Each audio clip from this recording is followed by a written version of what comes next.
Salve, salve galera, sou o professor Rodrigo Jimenez. Estou de volta com mais uma videoaula de biologia, com mais uma videoaula de organologia vegetal.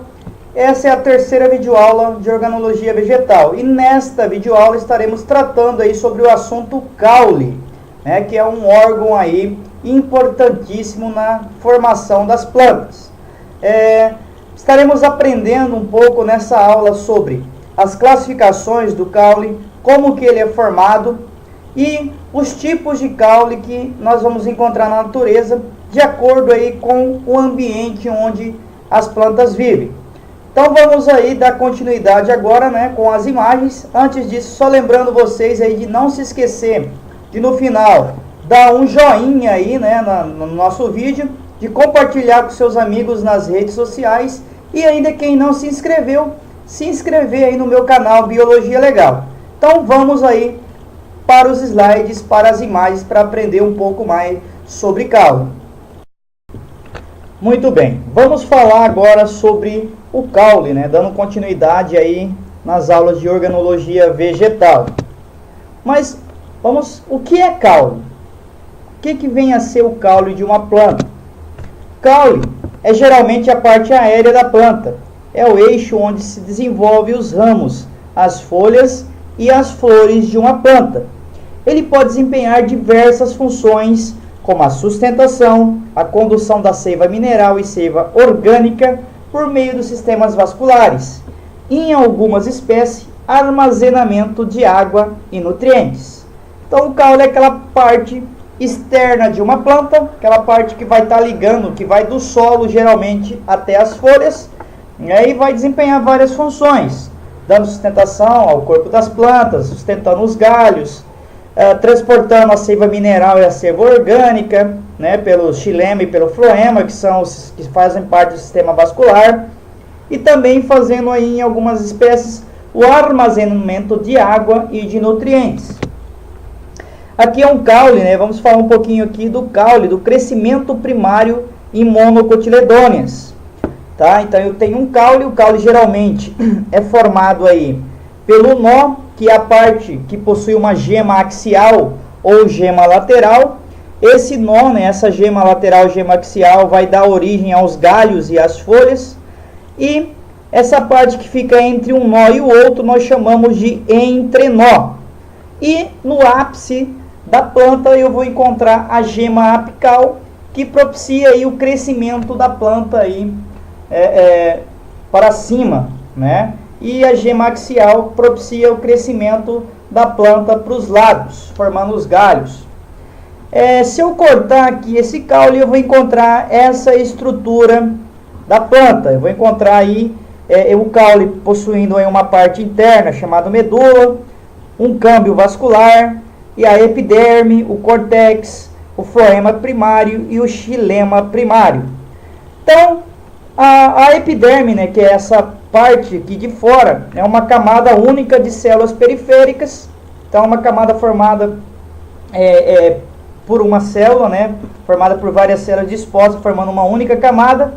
E, às vezes, essa camada, né, contém aí os estômatos que vão promover as trocas gasosas.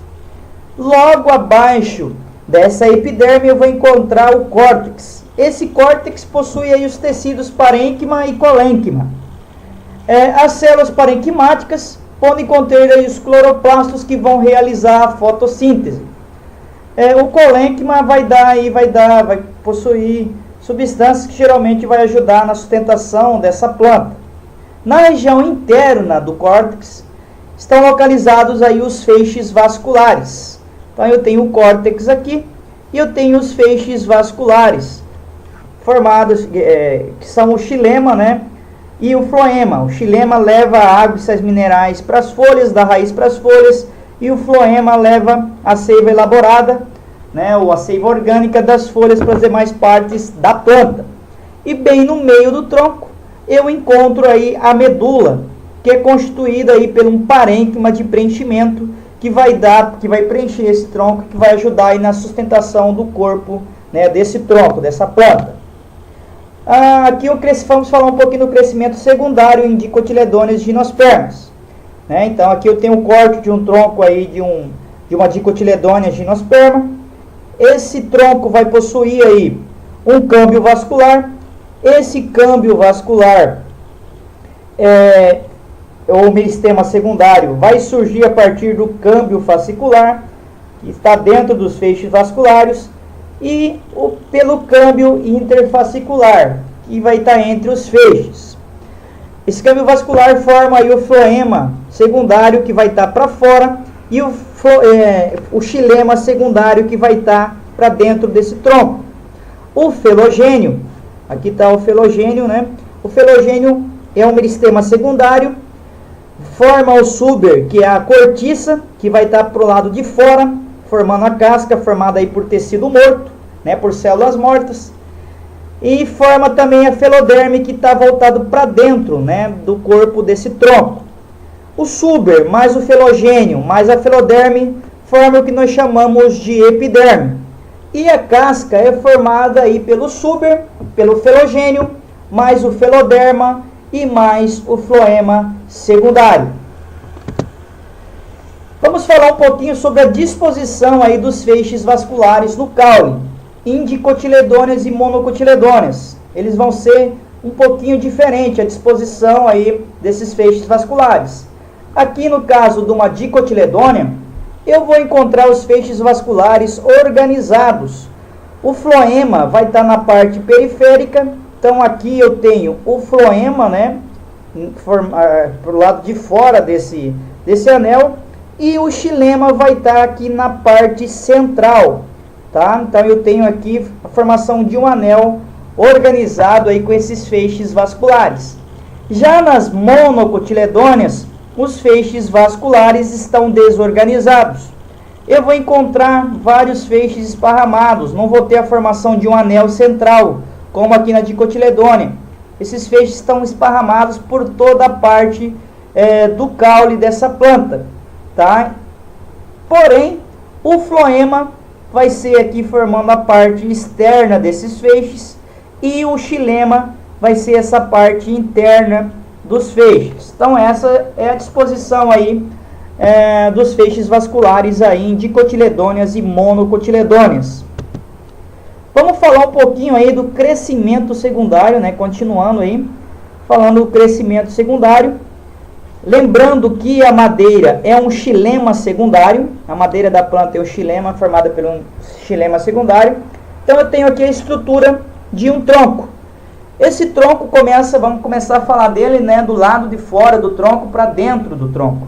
O suber, que é essa parte de fora aqui, né, formando a casca, é o tecido morto que se destaca do tronco. Esse suber aqui é responsável pela proteção do tronco das árvores aí contra queimadas, contra animais que se alimentam, tá? Então ele vai estar formando aí uma carapaça, um escudo de proteção aí do tronco dessas plantas. Logo abaixo eu vou encontrar o felogênio. O felogênio é formado aqui, né, por um meristema secundário. Abaixo do felogênio eu tenho aqui um parênquima cortical. Abaixo do parênquima cortical eu vou encontrar aqui o floema. Esse floema é responsável pela condução da seiva elaborada, pela condução da seiva orgânica, né, que é proveniente da fotossíntese, que ocorre a formação então dessa seiva elaborada lá nas folhas, nas partes verdes da planta, onde ocorre a fotossíntese, e esses nutrientes, esses açúcares vão descer através desse floema, né, pela condução, fazendo a condução da seiva elaborada. Abaixo eu vou ter uma outra camada chamada de câmbio, formado pelo meristema secundário. Abaixo desse câmbio eu tenho o alburno, que é formado pelo xilema secundário funcional, ou seja, o xilema formado aí que vai fazer a condução da seiva bruta. Lembrando que a seiva bruta sempre vai da raiz para as folhas, né? E quem então vai fazer o transporte aí é esse xilema, que está localizado nessa parte chamada de alburno, que é responsável pela condução da seiva bruta. E o cerne é formado por xilema secundário, um xilema inativo, né, formado basicamente por células do xilema mortas, e ocorre a impregnação aí de corantes e resinas. com a função de proteção, e também vai dar sustentação aí no corpo, no tronco no caule dessas árvores. Aqui eu tenho um corte de um tronco, né, de um caule, né, mostrando os anéis de crescimento do tronco. Esses anéis de crescimento podem determinar aí, cada um desses anéis em determinadas espécies de plantas, pode ser 1 ano de vida dessa planta. Então, alguns botânicos usam esses anéis para datar a idade dessa planta. Então, esses anéis de crescimento do tronco resultam da variação de atividade do xilema em resposta a alterações climáticas. Em estações secas, o xilema produz células com parede celular mais espessa, que é o xilema estival. Em estações chuvosas, o xilema produz células com parede celular relativamente fina, um xilema primaveril. Então, cortando, eu vou ver esses anéis. Um anel bem grosso, mais espesso, formado por células brancas, e os anéis mais finos, com células mais escuras. Esses anéis com células brancas, com células mais claras, é o xilema primaveril. E esses anéis mais escuros é o xilema estival, da estiagem, quando quase não tenho chuvas. Vamos falar um pouquinho, vamos classificar aí os caules eretos. Então eu vou ter aí os caules eretos de acordo com o caule, eu vou ter alguns tipos de classificação. Então eu tenho aí o tronco. O tronco são caules robustos, e geralmente ramificados na região superior, no caso aí das gimnospermas e dicotiledôneas. Então o tronco é um exemplo de caule aí da mangueira, do piqui, são todos exemplos aí de tronco. As hastes são um caule fino e delicado que forma aí as plantas herbáceas, aquelas plantas pequenas, baixinhas. As estipes são os caules cilíndricos não ramificados que terminam aí um tufo de folhas. É o caso aí da estipe, um caso aí das palmeiras e dos pés de coqueiros. O colmo são caules não ramificados também, que apresentam nós e entrenós bem evidentes, E eu tenho 2 tipos de colmos. Os colmos cheios, o exemplo de colmo cheio é a da cana de açúcar, e o colmo oco, que é o bambu, que vai ter aí um espaço vazio, nesses entre nós aqui. Aqui, as fotos reais, dos troncos, colmos, estipes, tá? Mostrando aí os pés, os tipos de troncos aéreos. Agora vamos falar dos caules trepadores, ou caules volúveis. Esses caules são relativamente finos e longos e crescem enrolados sob diversos tipos de suporte. Eles podem se enrolar em outras plantas, ou até mesmo aí em pedras, em rochas ou em muros. Esses troncos, esses caules apresentam ramos modificados, que são chamados de gavinhas. Essas modificações, essas gavinhas auxiliam aí na fixação da planta aí no substrato. Então eu tenho aqui várias gavinhas, que saem desses caules, que vão auxiliar nessa fixação desse tronco, desse caule trepador aqui. Caules rastejantes. Eu vou ter aí os caules do tipo sarmento, que é um caule rastejante que apresenta apenas um ponto de enraizamento. É o caso da abóbora. O pé de abóbora possui somente um local de enraizamento. Então, esse caule rastejante nós chamamos de sarmento. Não é sardento, é sarmento. E o caule rastejante do tipo estolão. Esse caule rastejante produz gemas em vários pontos que podem originar novas plantas complexas. E também surge aí nessas gemas novas raízes. Esse tipo de caule nós encontramos aí no morangueiro, na planta do morangueiro, que possui um tipo de caule rastejante do tipo estolão. E os caules subterrâneos. Os caules subterrâneos, eu vou ter aí o rizoma, que é um caule subterrâneo que apresenta crescimento horizontal. É o caso aí da bananeira. né, que possui um caule subterrâneo, né, essas partes que saem do solo não é caule, o pessoal acha que é caule, mas na verdade é uma junção de folhas da planta, né? O caule na verdade é o rizoma que está aqui na terra, que está sob a terra, né, submerso pela terra. E os tubérculos, né, que vão formar aí um caule subterrâneo que apresenta dilatamento devido ao acúmulo de nutrientes.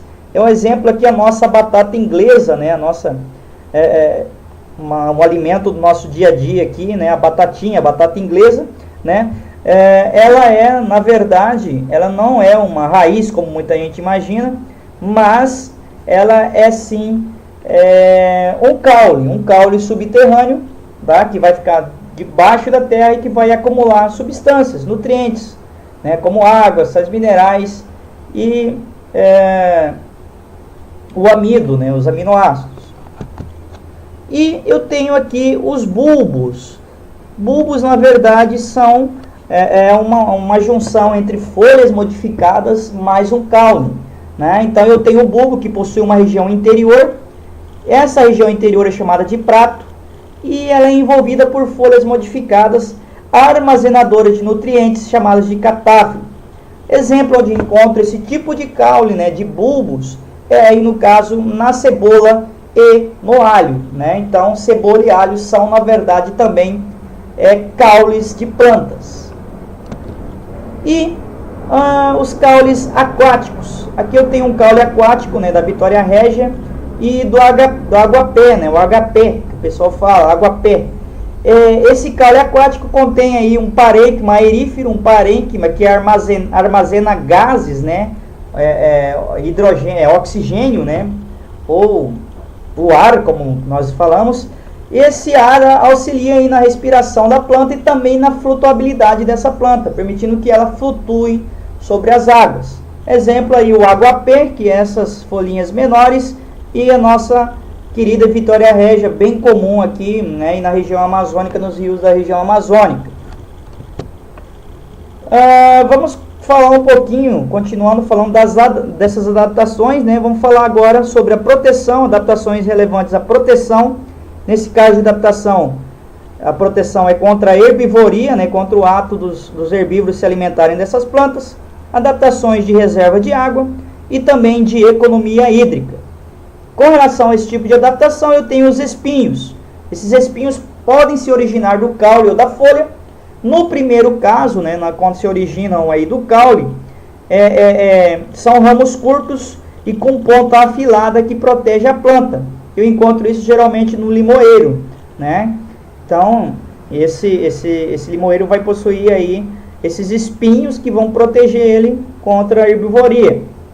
Os acúlios, que são os famosos espinhos da roseira, né? Os acúlios são estruturas pontiagudas originadas da epiderme, tá? São facilmente destacáveis. É o que acontece aí com a roseira. E os cladódios. Cladódios são caules adaptados à realização de fotossíntese e ao armazenamento da água. É o que acontece com o cacto, né? Esse cacto transformou aí o seu caule numa estrutura que armazena água e realiza fotossíntese. E as folhas, né, foram transformadas aí, no caso, em espinhos, que vai ajudar na proteção aí desse cacto contra a herbivoria e também evitando a perca de água. E os filacládios são cladódios com aspecto laminar. Então aqui eu tenho um filacládio aqui com aspecto laminar.